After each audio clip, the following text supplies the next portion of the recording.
Kenya के एक छोटे से गांव में कोफी नामी लड़के को परिंदों से प्यार था। हर सुबह वो चहचहाने की आवाज से बेदार हुआ और रेवड़ को आसमान की तरफ जाते देखा। एक दिन उसने एक नौवारिद को अपने घोंसले से गिरा हुआ पाया। इसका बाजू जख्मी था। कोफी ने इसे नरमी से उठाया और घर ले गया। उसने अपनी दादी से मदद मांगी। उसने इसे सिखाया कि परिंदे की देखभाल कैसे की जाए, इसके जख्मों के इलाज के लिए जड़ी बूटियां इस्तेमाल की जाएं।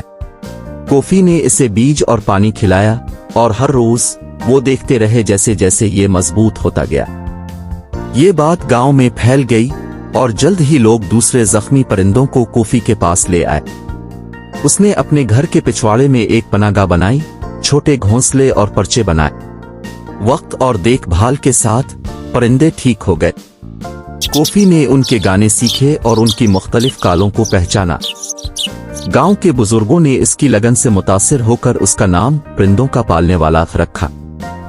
एक शाम गांव में एक जबरदस्त तूफान आया। दरख्त उखड़ गए, घोंसले तबाह हो गए। कोफी हरकत में आया, परिंदों को जमा किया और उन्हें महफूज मकाम पर लाया। जब तूफान गुजर गया तो उसने उनके घरों को दोबारा तामीर करने में मदद की। कोफी की कोशिशों ने इस बात को यकीनी बनाया कि उसके गांव के ऊपर का आसमान हमेशा परिंदों की आवाजों से भरा रहे। उसने दूसरों को परिंदों की देखभाल करना सिखाया, इस बात को यकीनी बनाते हुए कि उनके गाने कभी खत्म ना हो।